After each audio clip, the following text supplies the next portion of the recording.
Olá, meu nome é Daniel de Oliveira, sou aqui de Poços de Caldas, no sul de Minas Gerais. Eu tenho 38 anos, sou massoterapeuta, trabalho com massagens terapêuticas e sou integrante do grupo Lyon Brasil, devido à deficiência visual que eu tenho, proveniente da neuropatia óptica de Leber. E estou deixando aqui minha mensagem de desejo de melhoras para o nosso querido Brasil.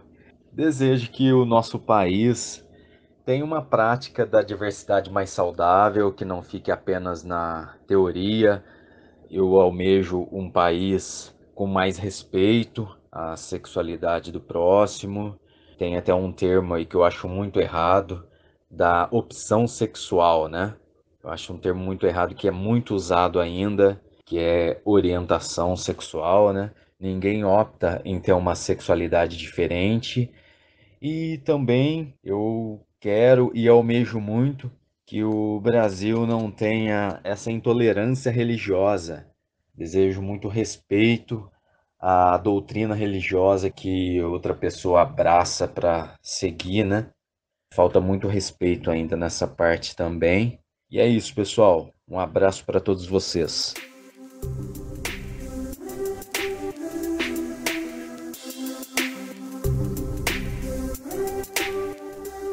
Olá, tá começando mais um programa Saúde e Diversidade, o podcast de saúde LGBT. Nosso programa vai ao ar toda segunda-feira em todos os tocadores de podcast e toda quarta-feira com os nossos queridos parceiros da Rádio USP. Um beijo, eu mando toda semana pro pessoal da Rádio USP, porque eles são incrivelmente legais, gente boa, simpáticas, pessoas que vale a pena você conhecer. Nosso programa foi gravado quinta-feira, dia 3 de dezembro de 2020. Eu sou Mário César Vilhena e eu, como toda semana, tô aqui com a minha amiga Vivian Avelino Silva. Oi, Vivi, tudo bem? Oi, Mário, eu tô bem, e você? Tudo ótimo. Vivi, lembrando para todo mundo que estiver ouvindo a gente que nós estamos no Instagram e no Facebook, e o nosso nome lá a pessoa acha como Saúde e Diversidade, que é a junção da palavra saúde mais diversidade, e também nós temos nosso e-mail para quem quiser falar com a gente, saudediversidade@gmail.com. Fala com a gente está disposto a conversar com vocês, e a partir dessa semana a gente tem uma novidade. Um grupo de advogados do Vilhena Advogados se colocou à nossa disposição, à disposição das pessoas que quiserem conversar e tirar dúvidas jurídicas, consultoria.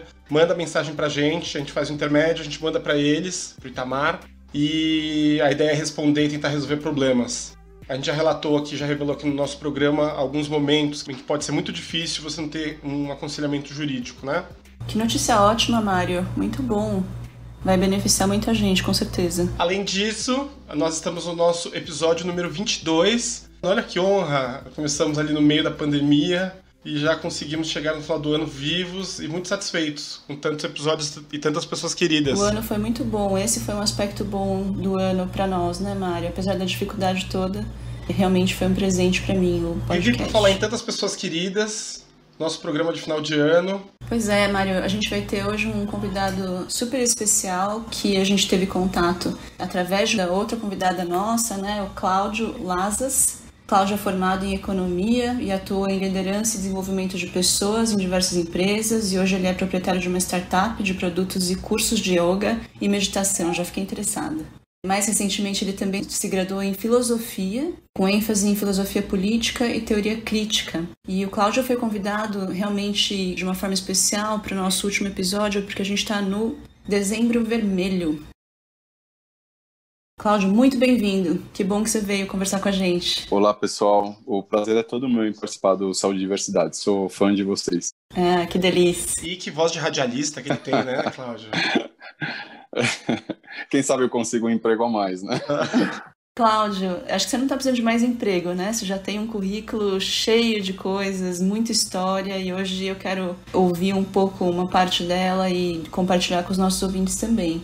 Como eu estava falando, a gente acabou de sair do mês de novembro, né? Novembro Azul, e agora a gente está iniciando o mês de dezembro, e a cor do mês de dezembro é o dezembro vermelho, remetendo, né, à luta contra o HIV. Por isso que é tão especial receber você hoje no nosso programa. Então eu queria começar te perguntando Como foi a tua trajetória? Se você pode compartilhar um pouco conosco da tua história e das coisas que te trouxeram até aqui hoje. Bom, como vocês já falaram, meu nome é Cláudio. Eu, apesar de ser economista e filósofo, eu costumo só me apresentar como filósofo, porque a parte de economista eu já descartei da minha vida. Eu sou um homem cis, sou gay, tenho 53 anos e tenho HIV há 10 anos. Então, pessoalmente, eu tenho um relacionamento de 15 anos com um homem soro diferente, que significa que ele não tem o vírus, só eu tenho, né? E nós moramos juntos já há muito tempo, só que a gente resolveu oficializar o nosso casamento no ano passado. Eu nasci num bairro católico, numa família católica, então eu tive uma infância muito reprimida. A gente não falava de sexo em casa, não existia educação sexual nas escolas. Então, eu fui aprender sobre sexo muito tarde, através de fascículos. Era uma coleção sobre vida sexual que a minha irmã tinha. E por lá que eu aprendi, assim, muito sobre sexo. E, apesar disso, eu sei que eu sou gay desde que eu me conheço por gente. Porque a minha primeira lembrança sou eu beijando um travesseiro, imaginando que era um cantor de uma banda chamada The Monkees, dos anos 70. Então, eu sempre soube que eu era gay e que aquilo, para a sociedade, era algo considerado errado. Então, eu sempre me senti meio deslocado. E isso afetou muito, assim, minha vida sexual no começo. A primeira vez que eu saí com um homem foi aos 24 anos. E foi uma saída, assim, muito carregada de culpa. E, junto com isso, no começo dos anos 90, que foi quando aconteceu isso comigo, a AIDS, ela estava no auge. Então, assim, além da repressão religiosa, familiar, empresarial, eu tinha também o medo da epidemia. Então, eu passei por psicanálise durante 15 anos para resolver essa questão e outras questões.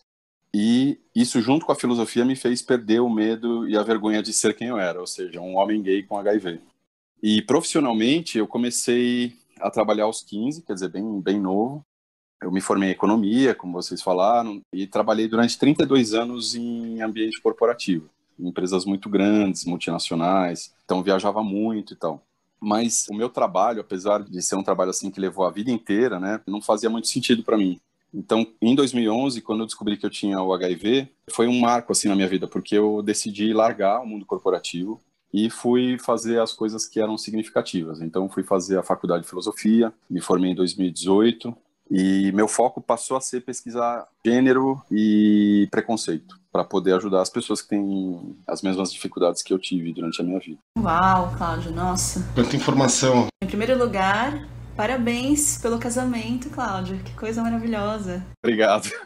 Eu resolvi casar porque a gente vive numa fase meio tenebrosa e eu queria garantir direitos, né, para mim e para o meu marido. Eu acho que se discute muito sobre casamento entre pessoas do mesmo sexo como se fosse assim uma coisa simples, mas na verdade é muito significativo para a vida de quem casa, porque sem o casamento a gente não tem direitos, né? Então você não tem direito às vezes de um convênio médico ou uma pensão, alguma coisa do tipo, né? Então a gente achou importante oficializar essa união. Acho que tem também, Cláudio, um aspecto de você passar, né, na sua vida por uma fase em que você tinha culpa, vergonha, enxergava o relacionamento com outros homens como uma coisa errada. E aí, depois de muita psicanálise, você conseguiu aceitar. E aí, em algum momento, você não só aceita, mas você também celebra, né?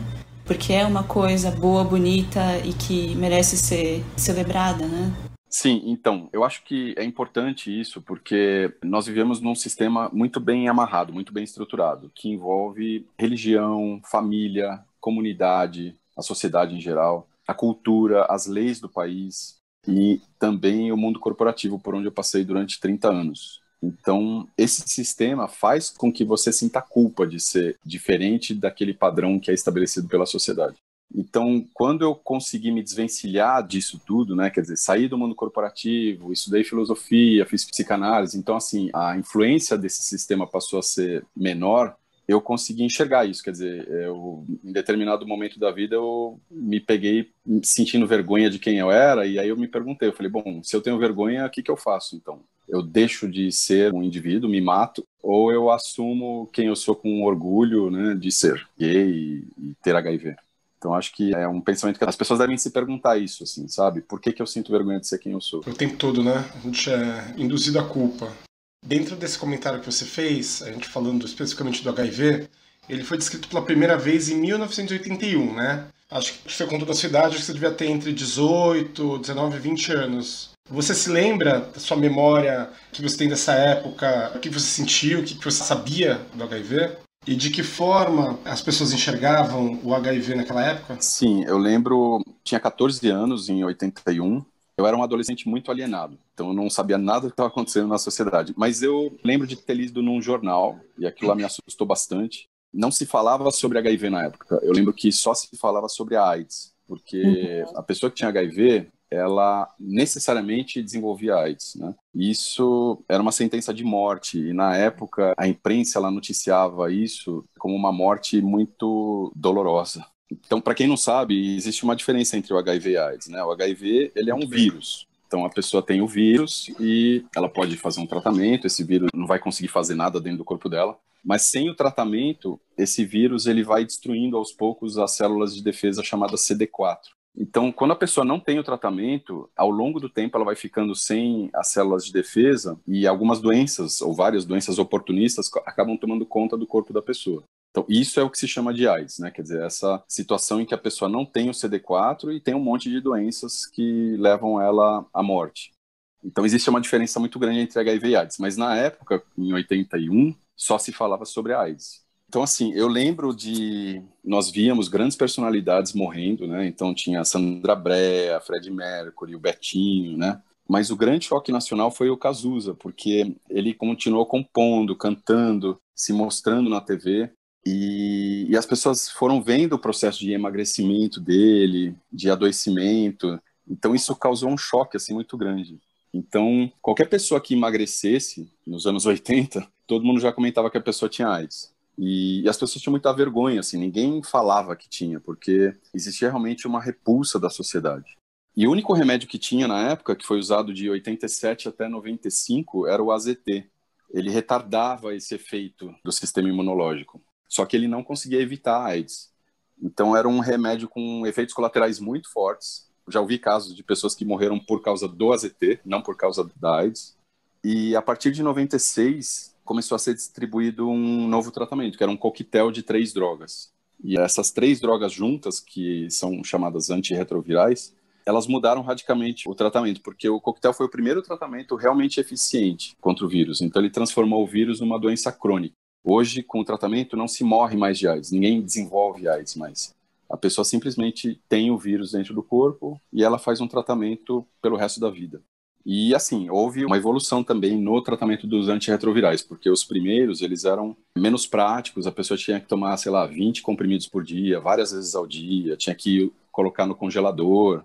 E de 96 para cá, foram desenvolvidos outros remédios muito mais potentes, com menos efeitos colaterais. Então, hoje, a pessoa que tem HIV, ela tem uma vida absolutamente normal, como qualquer outra pessoa. Então, no meu caso, por exemplo, eu comecei a tomar em 2012. Eu lembro que os primeiros remédios que eu tomei, eles me causavam alucinação, eu tinha dificuldade cognitiva. Durante uns 2 anos, assim, eu demorei muito para me acostumar. E hoje não, hoje eu tomo 2 remédios, são 3 comprimidos na hora de dormir, e eu nem lembro que eu tenho HIV, assim, não tem nenhum efeito colateral, nenhum impacto na minha vida. Virou uma atividade mecânica, vamos dizer assim, tomar o remédio. Cláudio, acho que eu queria só complementar o que você está falando, porque é muito importante as pessoas entenderem, né? A gente ainda tem um mito, né? Uma imagem de que o HIV é uma doença gravíssima, mas o que é grave mesmo nele é o estigma, né? A doença em si é besta mesmo de tratar agora. Quem adoece de AIDS hoje são as pessoas ou que demoram demais para fazer o diagnóstico e, na verdade, já chegam para o serviço de saúde com a doença muito avançada, né? Então, fazer teste, né, de forma regular é uma coisa importante para controlar a epidemia. Ou as pessoas que abandonam o tratamento. E o abandono do tratamento, com frequência, tem a ver com estigma, né? Estigma dela própria, estigma da sociedade, a dificuldade de aderir, porque não é um remédio igual remédio de pressão alta que você pode tirar na mesa, no meio do escritório e tomar, né? Então, tem muitas barreiras para adesão que não são só de má vontade ou esquecimento da pessoa, são porque realmente o estigma é muito importante e ele atua dificultando o tratamento para as pessoas também. O estigma faz com que a pessoa ache que o HIV é uma sentença de morte. E tem muito machismo também, tem muito homem que fala, puxa, se eu tiver HIV, né, porque é uma doença muito associada aos LGBT, aos gays especificamente, né, aos homens gays. Então você tem razão. E existe assim uma coisa que eu queria mencionar também é que houve uma mudança muito grande de uns anos para cá, porque antigamente, quando eu comecei o tratamento, o governo brasileiro ele fazia uma espécie de uma economia. Então a pessoa ela detectava que tinha HIV e ela não começava o tratamento. O CD4 ia baixando, baixando, baixando, baixando. O nível de CD4 normal hoje é de 1.000. Eu não sei as unidades, né? Células por milímetro cúbico. Isso. Mas normalmente a gente considera que o CD4 normal é acima de 500, né? Células por milímetros cúbicos. Certo. Agora tinha que chegar a 350 para a pessoa começar a fazer o tratamento. O CD4 ele era de 1.000 e aí eu tive que esperar chegar em 350 para o governo começar a me dar os remédios. E isso foi uma tortura, porque assim, eu tinha o estigma de que era uma doença muito grave, de que podia me matar. E cada vez que eu fazia o exame, eu via meu CD4 diminuindo e ia ficando desesperado. Era uma tortura mesmo. E ao mesmo tempo, as pessoas que tinham HIV e que não tinham tratamento, elas continuavam infectando outras pessoas, se elas não tomassem cuidado. O governo ele mudou a política, então a partir de hoje, quem tem HIV já inicia o tratamento imediatamente. Isso faz com que o sistema imunológico da pessoa fique forte, né? Porque ela tem bastante CD4, ela tem bastante defesa. E ela para de contaminar as outras pessoas porque sai o vírus do sangue e do esperma. Então, isso é muito importante. E outra coisa que eu queria comentar é sobre o uso de camisinha, né? Porque até pouquíssimos anos atrás, a Igreja Católica proibia os fiéis de usarem camisinha. Então, isso foi, assim, de uma irresponsabilidade muito grande, assim. E o Papa atual, ele passou a defender o uso de camisinha. Já que você tocou no assunto camisinha, acho que é importante a gente esclarecer. A gente sempre traz isso nos nossos episódios. Hoje em dia, a gente chegou num nível tecnológico tão grande que existem várias estratégias de prevenção e combate, né? As ISTs.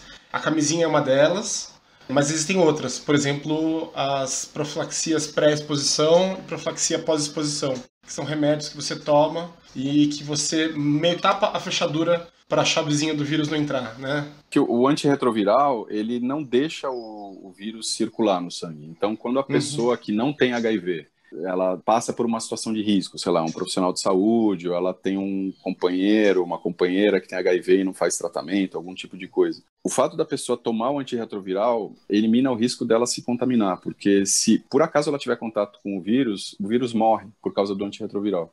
E a pós-exposição também é super importante, quer dizer, a pessoa transou com alguém, teve um acidente, estourou a camisinha, sei lá. Ela percebeu que ela está numa situação de risco, ela tem um tempo... 72 horas. São 72 horas para começar a tomar o antirretroviral por 2 meses, se eu não me engano. São assim, 28 dias. Então a pessoa sofre a exposição, quanto antes melhor, mas é até 72 horas, né, o limite, e o tempo de uso são 28 dias e o risco de transmissão se reduz em aproximadamente 2/3 do risco inicial, né? É uma medida importante que pouca gente conhece, realmente. E eu acho que já que a gente está falando de estratégias de prevenção combinada, só para esclarecer, acho que sempre vale a pena, também a testagem, a Vivi comentou aqui, mas é super importante. E um dado que vale a pena ser falado, mesmo porque eu acho que o Ministério da Saúde tem prestado menos esclarecimento para a população nesse sentido, você descobre que você tem HIV e você começa a fazer o tratamento, chega um momento que você fica indetectável. A Vivi já explicou aqui, ela infecta, o risco da pessoa se contaminar com o vírus do HIV é nulo. Isso é uma revolução, as pessoas não sabem. Você pode sair na rua, perguntar para um médico, sei lá, cardiologista. É muito provável que você encontre médicos que não saibam disso. Então é por isso que é importante, eu estou fazendo questão de falar isso. Mário, até os infectologistas, né, têm reticência em afirmar isso que a gente está falando. Eu acho que tem também, por um lado, é estigma, por outro lado, é meio que um medo de vai que a pessoa que é soropositiva falha na adesão, fica detectável e transmite. Mas, gente, a gente não está falando dessa situação. A gente está falando quando é indetectável. Neste caso, não transmite, né? Não transmite mesmo por via sexual o vírus. E é tão valioso, né? Eu até tinha planejado a gente perguntar sobre isso para você um pouco mais para frente, mas acho que a gente podia já falar. Qual que é o significado disso, Cláudio, para uma pessoa que vive com HIV? Olha, eu vou contar como que eu me sentia quando eu descobri que tinha HIV, né? Isso foi o que mais me machucou, assim, eu me achava nocivo. Então, imagina que o meu prazer, né, o meu corpo, ele oferecia um perigo gigantesco para outras pessoas, né? Quer dizer, a pessoa podia se contaminar e podia não fazer o tratamento e morrer. Então, na minha cabeça, o meu corpo significava perigo. Isso, assim, foi muito ruim para mim, assim, para minha autoestima. Foi uma sensação, foi a pior sensação que eu já tive, assim. Então, saber hoje que o indetectável é intransmissível, ele devolve para mim a minha humanidade. Ou seja, eu sei que o meu corpo, o meu prazer, eles não fazem mal para ninguém. Então, foi uma revolução, assim, para mim e acho que para qualquer pessoa que tenha a doença. Muitas informações úteis aqui. Para acompanhar todas essas informações, hoje a gente trouxe a Linda Quebrada. Entre a oração e a ereção, oração, ora não são, são, bem são, sem nação, mesmo que não nasçam, mas vivem e vêm. Entre a oração e a ereção, oração, ora não são, bem são, sem nação, mesmo que não nasçam, mas vivem e vêm. Se homens se amam, se unem, se imem, se unem. Há quem costumeiramente ama, a mente ama também. A mente ama também. Que tá tocando esse som, só você perceber, ele está no ar. Linda Quebrada, uma ativista dos direitos e também das questões relacionadas à saúde das pessoas LGBTQIA+. E ela me ensinou a falar TLGB, porque a pessoa trans vem na frente, tem que vir quando a gente for militar. A gente está conversando aqui com Cláudio Lazas a respeito do Dezembro Vermelho e do Viver com HIV. Cláudio, tá muito bom, eu tô gostando muito, mas eu quero saber mais sobre você. Você acha que a epidemia do HIV mudou o preconceito que existia sobre pessoas LGBT? Será que a militância mudou? O que você acha, Cláudio? Mudou radicalmente. Até os anos 80, a sociedade tratava os LGBTs como se eles não existissem. Então, eles eram invisíveis na sociedade, não tinham direito, não tinham voz. Eles viviam numa marginalidade completa. Realmente, as pessoas fingiam que não existiam. Então, as pessoas que eram mais corajosas, os LGBTs, frequentavam guetos, que eram lugares assim muito separados da sociedade. Esse, assim, para mim, é um dos mecanismos mais cruéis do preconceito. Porque eu lembro quando eu descobri que tinha HIV, eu não tinha com quem falar a respeito, eu não tinha onde me informar. Então, os LGBTs, eles viveram isso durante muito tempo, até os anos 80. Por eles viverem em guetos, o sexo era sempre marginalizado. O sexo era escondido, os guetos forçavam uma espécie de promiscuidade, era aquele sexo fortuito, rápido. E quando surgiu a AIDS, as pessoas foram obrigadas a reconhecer a existência dos LGBTs, porque no primeiro momento a AIDS ela matava basicamente os gays.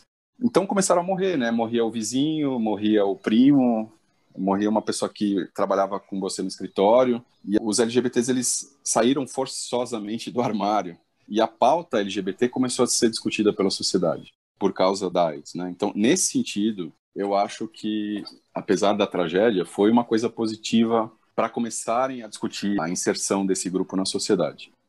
Eles precisavam lutar pela sobrevivência, né, Cláudio? Isso, é. E a sociedade em si estava muito assustada. Só que, por outro lado, a gente vive numa tradição judaico-cristã. E um dos pilares dessa tradição é a culpa. Então, de acordo com essas religiões, a gente já nasce culpado. Não sabemos do que, mas nós somos culpados de alguma coisa. Então, a gente tem a mania na sociedade, em vez de focar na solução dos problemas, a gente foca na culpa, né? Quem é o culpado? Isso está no DNA da nossa sociedade. E considerando que nessa primeira fase, né, a transmissão ela se dava entre os gays, isso foi um prato cheio. Quer dizer, a sociedade, ela, além de culpar os gays por matarem outras pessoas, né, culpava também por eles pecarem. Quer dizer, eles estavam fazendo sexo com outros homens e isso não era culturalmente bem visto por causa da religião. Então, as pessoas que tinham HIV, elas passaram de vítimas a culpados. Tanto que nos anos 80, os gays eles eram caçados mesmo pela polícia. Então, a sociedade queria que os gays morressem para parar de contaminar. Então, era como se fosse uma inquisição, né? Mas é interessante porque esse medo da sociedade revelou uma coisa importante, né? Porque se a AIDS, né, na época, só acometia a população gay, por que os héteros tinham tanto medo? Então, o LGBT ele passou a ser o centro do debate. E hoje, né, como a gente falou, né, a medicina ela trouxe soluções para HIV, mas ainda assim, quando se fala de HIV, as pessoas pensam nos anos 80, pensam no Cazuza, pensam no pecado, pensam na culpa. Realmente é muito pesado ainda, pesado o preconceito contra os LGBTs. Os LGBTs eles só passaram a ter direitos no Brasil por causa do judiciário. Mas, infelizmente, não dá para você acabar com preconceito num decreto ou numa decisão judicial. Então, a nossa sociedade ela continua sendo preconceituosa, tanto com os LGBTs quanto com os portadores de HIV. Isso que você está contando pra gente me chama muita atenção. Primeiro que eu achei uma coincidência tremenda. Eu estava ouvindo o depoimento da Renata Carvalho, que é uma mulher trans, que é atriz, e estava narrando essa violência contra LGBTs nos anos 80. E se a gente pensar, quem é muito novo não vai associar, mas quem tem mais de 30 associa rápido. Anos 80 é um dia desse. Anos 80 é ontem, assim. E talvez essa memória dessa violência esteja muito arraigada às pessoas. E quando você fala dessa violência, as famílias levavam os filhos adolescentes com um pedaço de pau para pegar LGBT na rua. Mulher trans e homem gay, assim, na rua. Então aí, por isso talvez exista ainda todo esse preconceito na nossa sociedade, assim. É muito louco, né? Uma coisa interessante é que mesmo a parada LGBT nunca teve HIV e AIDS como tema. A primeira vez vai ser no ano que vem, em 2021. O tema vai ser, acho que, HIV e AIDS. E eu acho muito estranho que isso nunca tenha sido abordado pela parada, né? Quer dizer, eu acho que existe um preconceito dentro do próprio grupo LGBT. Existe uma estatística, se eu não me engano, é do Atlas da Violência, que as mulheres travestis elas têm uma chance 49 vezes maior de se infectar de HIV em relação ao resto da sociedade. E em relação a mortes, né, os homens negros morrem 2 vezes mais do que os homens brancos e as mulheres negras 3 vezes mais do que as mulheres brancas. Então isso indica 2 coisas, quer dizer, existe um preconceito, mas também existe, por causa do preconceito, né, essas próprias pessoas elas não buscam acesso ao tratamento ou não têm condições financeiras de ter acesso ao tratamento. Então, existem mortes, assim, que não deveriam existir, né? Uma outra coisa que é um dado também super importante, o Brasil está com uma política pública de dados e estatísticas muito precário, por isso que a gente precisa das instituições não governamentais para nos fornecer. Mas quando a gente fala, principalmente das pessoas trans, travestis e até de homens gays, normalmente essas pessoas são expulsas pela família. Quando a gente não tem dado, da onde a gente pega informação? A família vai atrás do corpo. Quando a gente tem uma pessoa que é renegada pela família, tipo uma mulher trans, que foi assassinada porque estava se prostituindo por qualquer motivo, a gente não tem nem o dado que a família deu, né? De fazer o boletim de ocorrência. Vira um não dado, é invisibilização completa. É chocante quando a gente percebe isso, né? Existe uma manipulação muito forte dos dados, inclusive quando morre uma pessoa por esse motivo, né, por ser LGBT, isso muitas vezes não é registrado, né, oficialmente, como uma morte por LGBTfobia. Então acaba sendo registrado como uma morte comum, por outro motivo qualquer. Mas teve um aspecto que você comentou, né, Cláudio, que apesar do tratamento ser muito mais simples hoje, né, e muito mais eficaz, e as pessoas viverem bem, com qualidade de vida e sobrevida tão boas quanto qualquer outra pessoa, né, vivendo com HIV ou sem viver com HIV, né, a gente realmente não tem mais diferença hoje, né, na sobrevida. A doença ainda é um super bicho de 7 cabeças, né? As pessoas enxergam como se fosse uma tragédia, né? Assim, câncer, ou pior que câncer, né? Porque câncer as pessoas ainda contam para os outros e recebem apoio, suporte, né? Tem até um benefício secundário de ficar com câncer. Agora HIV não. Para a sociedade parece uma coisa tão grave quanto, só que ela nunca vai poder compartilhar com ninguém. Embora seja muito mais simples hoje do que uma pressão alta para tratar, né? Por quê? Bom, em primeiro lugar, porque as imagens da AIDS ainda são muito presentes. Então, as pessoas, quando pensam em HIV, pensam, né, no Cazuza, aquelas imagens dos anos 80, principalmente as pessoas mais velhas, né? E a cultura, ela demora muito tempo para mudar. Aquilo que o Mário estava falando, anos 80 foi ontem, né? Quer dizer, eu leio coisas sobre 200, 300 anos atrás que ainda são iguais hoje. Então, cultura demora muito para mudar. E essa doença, ela é associada a sexo e drogas. E o Brasil ele não é um estado laico, né? O Brasil ele é um país que devota todas as suas forças à religião cristã. Então, todas as datas católicas no Brasil são feriados. A Câmara dos Deputados e o STF tem lá um crucifixo pendurado na parede.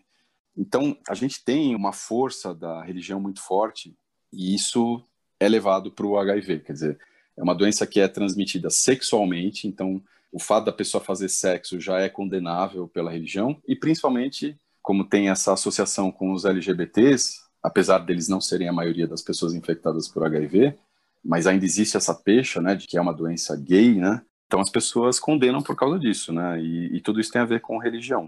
A pessoa que tem HIV, ela é pecaminosa frente à sociedade, né? Então é uma inversão de valores total. A pessoa que deveria receber tratamento, deveria receber apoio da sociedade, ela é marginalizada, estigmatizada. Interessante você falar isso, Cláudio. Eu escuto muito dos pacientes, sabe? Assim, porque eu sei que eu errei, agora eu tenho que tolerar esse efeito colateral porque é o preço que se paga. Eu falo, não, primeiro, não tem que tolerar efeito colateral. Tem remédio que dá pra gente ajeitar aqui e ficar perfeito se não ter efeito colateral nenhum. Segundo, por que você acha que o sexo que você fez é mais errado ou menos certo do que o que eu faço com o meu marido ou com o que outra pessoa faz em qualquer outro lugar, né? Então, sim, é interessante, vem com essa culpa e não é só externo, né? É interno, né?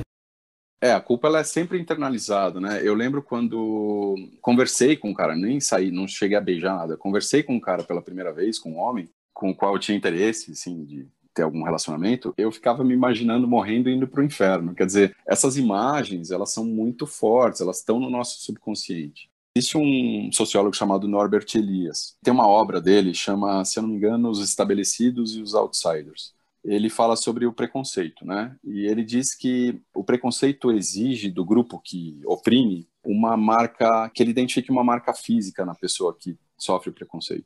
Então, na nossa sociedade, essa marca física é o HIV. Então, a pessoa que tem HIV, ela está, de acordo com quem tem o preconceito, o vírus é uma punição divina por ela ser culpada, né, do sexo homossexual e tudo mais. E isso é ruim porque quem tem HIV geralmente fica se perguntando por que isso aconteceu, o que eu poderia ter feito de diferente, mas isso, né, por causa da culpa.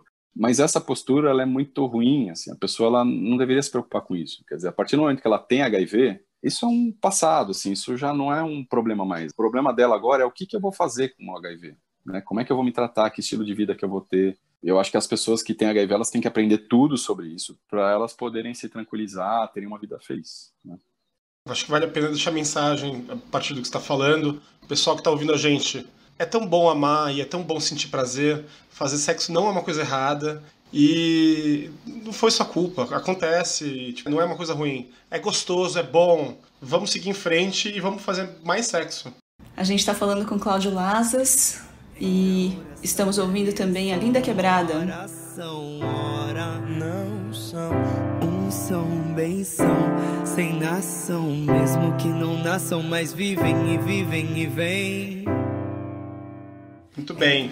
Cláudio, a gente está por conta do Dezembro Vermelho, a gente falou muito sobre a questão do HIV, a gente abordou muito sua história, mas a gente ainda está em débito aqui com as pessoas que ouvem a gente, que a gente ainda não estabeleceu uma pauta sobre o trabalho para pessoas LGBTQIA+, mas a gente ainda vai fazer um episódio específico para isso. Mas a gente não queria perder a oportunidade de ter você, uma pessoa que já viveu no mundo corporativo, filósofo, e eu queria aproveitar a sua experiência para antecipar uma conversa sobre esse tema, uma breve conversa sobre esse tema. O emprego pode ajudar ou pode atrapalhar na saúde de uma pessoa que vive com HIV? Pois é, depende muito, né? Porque as empresas, elas são um microcosmo da sociedade. Então, se a nossa sociedade ela é muito preconceituosa, a empresa também é preconceituosa, ela é um reflexo social.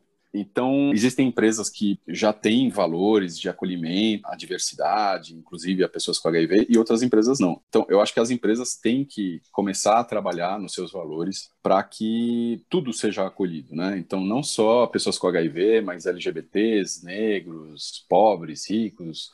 Eu não vejo essa diversidade dentro das empresas. E assim, pode ser bom para uma pessoa que tem HIV trabalhar, e pode ser ruim. Quer dizer, se a empresa tiver esse tipo de acolhimento, é importante para a pessoa que tem HIV ter uma ocupação mental. Então, o trabalho é essa ocupação, né? E tem uma rotina que a pessoa já está acostumada, então ela vai se sentir mais tranquila, sabe? Ela deixa de ter o foco na recém-descoberta do HIV e passa a pensar em coisas que ela está acostumada a fazer e tal. E também por causa do convênio médico, porque apesar do SUS oferecer tratamento gratuito para as pessoas, nada como você ter um convênio para te apoiar. Então, além do tratamento com antirretrovirais, dependendo do remédio que a pessoa toma, ela tem que fazer outros acompanhamentos. Eu, por exemplo, tomava um remédio há muitos anos atrás que causava uma perda óssea. Então, eu tinha que todo ano fazer uma densitometria para ver como é que estava o meu esqueleto, se tinha osteopenia, osteoporose, esse tipo de coisa. Então, assim, dependendo do remédio, do tratamento que a pessoa tem ou das condições clínicas da pessoa, ela tem que fazer outros acompanhamentos além de tomar o antirretroviral. E tendo um convênio médico, isso fica muito mais tranquilo, assim, né? Agora, eu sugiro, assim, quando a pessoa está dentro de uma empresa e ela descobriu que tem HIV, a pessoa deve saber, né, se a empresa vai ser preconceituosa ou não. Então, a pessoa que tem HIV, ela não é obrigada a comunicar isso para ninguém. Agora, caso ela decida comunicar isso para a empresa, eu sugiro fortemente que seja comunicado por escrito, através de um e-mail, porque essa comunicação é muito importante. A empresa, quando passa a saber que o funcionário tem HIV, é importante que esteja documentado o que a empresa sabe, porque existem leis que protegem a pessoa com HIV, né? Então, existe uma súmula do Tribunal Superior do Trabalho de 2012, é a súmula 443, que ela presume que a demissão de um empregado que tem HIV é discriminatória. Então, quando isso acontece, o STF faz com que a empresa reintegre a pessoa com HIV. E em 2014, a Dilma sancionou uma lei, que é a Lei 12.984, que torna crime a discriminação de pessoas com HIV e proíbe, por exemplo, negar emprego ou trabalho e exonerar ou demitir de seu cargo ou emprego qualquer pessoa por causa do HIV. Ou seja, uma pessoa com HIV pode ser demitida se ela não tiver uma boa performance, mas ela não pode ser demitida pelo simples fato de ter HIV. Então, quando a pessoa comunica para a empresa, é importante documentar para ela poder se proteger nesse sentido. Muito bom você falar dos direitos da pessoa com HIV, porque nem todo mundo conhece e ainda os direitos são muito violados no Brasil. Cláudio, na verdade, você estava falando quanto o convênio médico pode ajudar, né? Mas é interessante porque o programa de HIV, ele é tido no mundo, né? O programa de HIV do Brasil é tido no mundo como um dos melhores, um dos exemplos, na verdade, de como a política de saúde pode melhorar a epidemia, né? A gente tem, claro, momentos mais desafiadores, especialmente recentemente, né, nas políticas públicas, mas o SUS tem um papel muito importante, né, no tratamento de pessoas que vivem com HIV.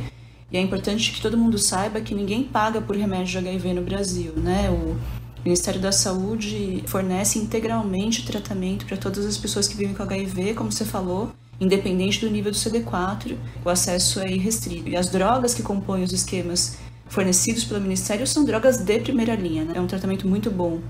Fala um pouco pra gente sobre a importância do SUS na luta contra o HIV no Brasil, Cláudio. Olha, eu acho que se não fosse pelo SUS, milhares ou milhões de pessoas teriam morrido de AIDS, assim, porque o SUS ele fornece tratamento gratuito.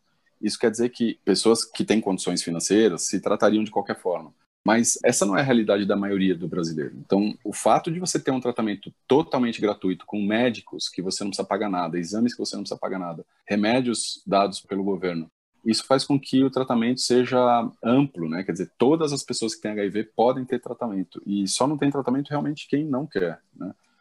Foi uma surpresa para mim quando eu descobri que não se podia comprar remédio de HIV em farmácia. Ele só é dado gratuitamente pelo governo. Eu acho isso fantástico. E o SUS ele teve uma história muito importante, porque em 2001, era ministro da Saúde, o José Serra, ele quebrou as patentes de medicamentos de HIV.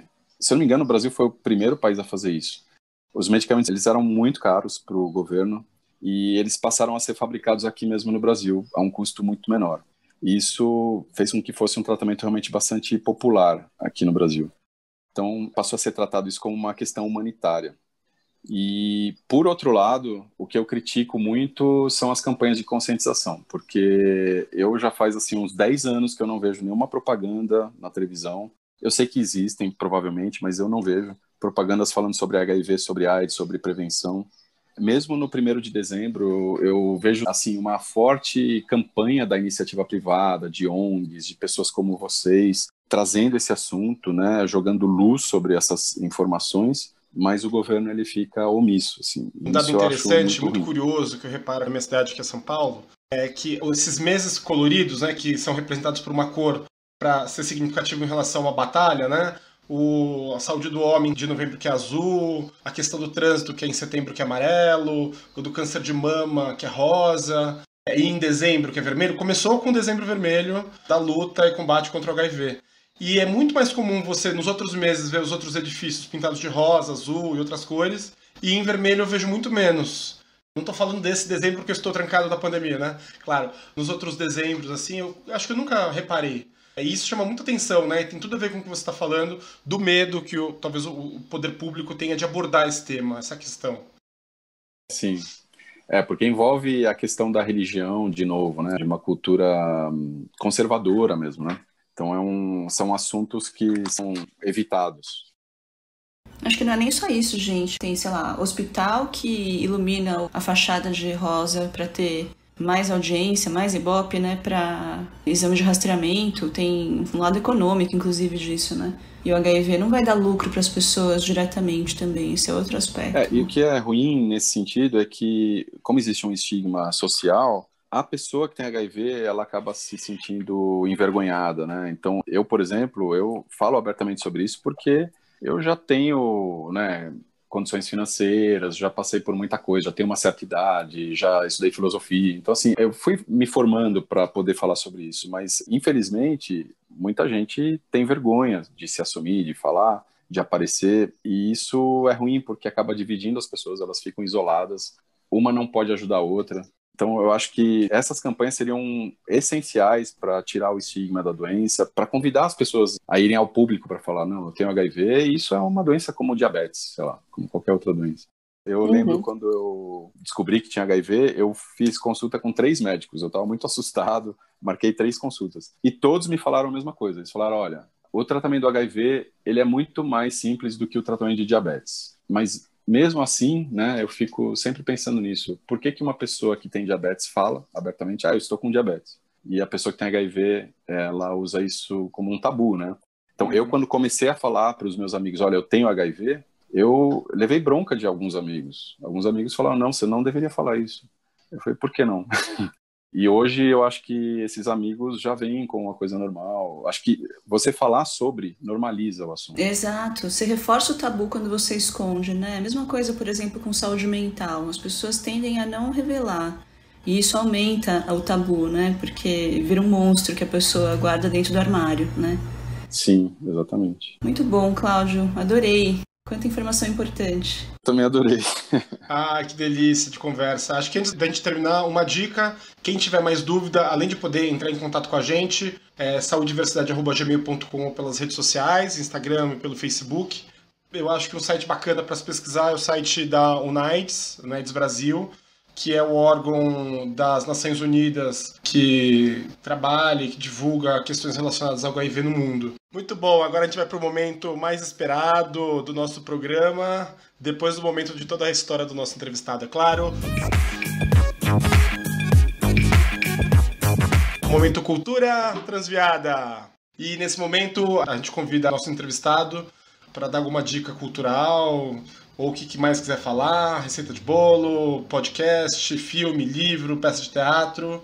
Cláudio, o que você trouxe pra gente? Bom, eu trouxe 2 coisas. Existe um documentário que foi lançado ano passado, chama Carta para Além dos Muros. É um documentário sobre HIV. E esse documentário ele foi fantástico, porque quando assisti, eu saí de lá com muito orgulho, assim, sabe? Eu acho que todo mundo que tem HIV, ou que não tenha, mas principalmente para as pessoas que têm HIV e que sentem algum tipo de insegurança, de vergonha, deveria assistir esse documentário, Carta para Além dos Muros. E outra coisa é um livro que eu acabei de ler, chama Devassos no Paraíso, do João Silvério Trevisan. É um livro tem quase 700 páginas, assim. Ele conta a história dos LGBTs de 1500 até hoje, no Brasil, né? Então ele escreveu e ele fez algumas complementações. Então o livro ele chega até 2019. Fala sobre a eleição do Bolsonaro, fala sobre todas as coisas bem atuais. E esse livro é muito importante porque ele tem muitas coisas sobre LGBTs, como é que eles foram sendo tratados ao longo da história do Brasil. Dá pra gente entender muito do preconceito atual lendo esse livro. E tem no final, assim, vários capítulos falando sobre HIV e AIDS. Então também é um livro que eu recomendo. Muito bom. Vivi, você quer comentar só um pouquinho sobre o Carta Além dos Muros? Acho que A gente até fez já a recomendação em um outro episódio desse documentário. Várias pessoas, médicos conhecidos da gente, do coração, inclusive pessoas que já foram entrevistadas no podcast. Eu fui no lançamento, né, do documentário e é muito emocionante mesmo, porque pessoas que fizeram parte da história do HIV estão todas muito presentes, né? É muito recente a história. Então, essa vivência do pavor, né, e da coragem e da construção da militância, ela estava toda ali ao vivo e a cores para mim, sabe? Quando eu assisti o documentário. E aí eu até falei a mesma frase que o Rico falou no filme, que tratar o HIV hoje é besta, né? Difícil é o estigma. Então, queria mandar um beijo pro Rico hoje. E também, realmente, esse documentário é muito lindo, vale muito a pena assistir. Tem 2 pessoas que participaram do filme, outro entrevistado foi o Beto também, que é um super companheiro nosso. Beijo, Beto. E a Fernanda Rick, que tá aí na labuta do Saúde e Diversidade com a gente, participou também na assessoria técnica do filme. Então, beijo para todos. Mário, você tem uma dica hoje? Olha, eu tenho. Primeiro eu queria falar que em algum momento as dicas do Cultura Transviada foram difíceis para mim, mas eu retomei um ritmo de leitura e de momento de ouvir podcast, porque eu tô fazendo o exercício e eu tenho ouvido muito podcasts durante os exercícios. Então vai ficar mais fácil, gente, para mim. Agora, o que eu vou trazer é uma peça de teatro que foi censurada, e é por isso que eu tô trazendo. O nome dessa peça é o Evangelho segundo Jesus Cristo, Rainha do Céu. Essa peça, o Jesus Cristo foi ensinado por uma mulher trans, que é a Renata Carvalho, eu citei ela aqui no meio do nosso episódio hoje. E assim como eu falei do beijo gay, daquele comic que foi censurado, essa peça não foi só uma página censurada, ela teve a peça inteira censurada, ela foi violentada, a tropa de choque foi atrás dela. E o juiz que determinou a censura da peça, ou seja, que proibiu a veiculação da peça, ele se pautou em argumentos meramente religiosos, como se o limite fosse a figura do próprio Jesus Cristo. Eu gostaria de lembrar aqui que a gente vive num país laico, nosso país é constitucionalmente laico, e no caso de uma peça de teatro, por exemplo, além da gente ter o direito à liberdade de expressão e o direito a todas as formas de expressão artística, as pessoas que vão a uma peça de teatro, elas vão porque elas se interessam pelo tema. Então não tem sentido a gente proibir uma crítica e uma outra visão de uma figura muito famosa como a figura de Jesus. É por isso que eu trouxe, e porque também o trabalho da Renata Carvalho é maravilhoso. Ô Mário, eu queria dar um pitaco, porque quando essa peça foi censurada, muitas pessoas falaram, nossa, que absurdo ter Jesus figurado através de uma pessoa trans. E isso demonstra um preconceito muito forte, porque uma pessoa trans, ou uma pessoa gay, uma lésbica, ou qualquer que seja a orientação da pessoa, não é inferior a outras pessoas, né? Então não é ofensa a Deus ou a Jesus você colocar uma trans para fazer o papel, né, de Jesus Cristo. Então a religião é tão transfóbica, ou as pessoas são tão transfóbicas, que não permitem que uma pessoa trans encene a figura de Jesus Cristo. Qual é o problema? Ela não é suja, ela não é nada, é mais um ser humano. Vivi! Qual é a sua dica cultural de hoje? Gente, eu tenho uma dica tão especial, fiquei tão feliz de lembrar dessa dica, porque foi uma leitura importante para minha formação, sabe? Eu quero recomendar o livro da Valéria Piazza Polizzi, que chama Depois daquela Viagem. Esse livro foi lançado em 97, olha só. Então eu li bem adolescente, né? E a Valéria Piazza Polizzi conta a história da descoberta do HIV dela em 1989. Ela foi uma das primeiras mulheres com diagnóstico de HIV no Brasil. E jovem, né, com 16 anos na época, 17, sei lá. E então é muito interessante do ponto de vista histórico, né, porque ela viveu esse momento bem antes da história que o Cláudio conta pra gente, né, um momento em que mal tinha AZT para as pessoas e era super tóxico o tratamento e era uma sentença de morte. E ela conta como por muito tempo ela não conseguiu fazer planos a longo prazo para a vida, porque ela sempre achava que ela ia morrer. Em algum momento ela percebeu que ela não ia morrer mais. E aí ela continuou com dificuldade para fazer planos a longo prazo, porque aquele estigma da morte continuou com ela por muito tempo, né? Então você tem que aprender de novo a viver, né? A fazer planos, a conseguir reconstruir a vida. Então é uma história que eu recomendo bastante que as pessoas leiam, porque embora ela esteja temporalmente décadas para trás, do ponto de vista cultural e do estigma da nossa sociedade, ela é muito atual ainda. Maravilhoso. Legal. Bom, gente, a gente recebeu hoje aqui o Cláudio, com sua super história linda. Cláudio, foi uma honra, um privilégio, um prazer te receber aqui com a gente no nosso último programa de fim de ano. Obrigada por compartilhar a sua história, Cláudio, muito obrigada. É importante que a gente consiga ter esse espaço para as pessoas ouvirem também a respeito do HIV e de como a gente pode combater de peito aberto e ser feliz, né? É isso aí, essa é a principal mensagem. Obrigado a vocês, viu, pelo convite, foi um prazer participar. Eu quero agradecer também as pessoas que nos apoiam, né? A Pamela Quevedo, o Fábio Scaleira e a Bruna Pousada, que nos ajudam nas mídias sociais de comunicação. Quero agradecer Castro Burger, Rádio USP e agradecer agora também o pessoal do Vilhena Advogados que vai apoiar a gente nas causas jurídicas. Pessoal, até semana que vem. Tchau, tchau. Obrigado. Tchau, gente. Um abraço a todos. Se cuidem. Cuidem.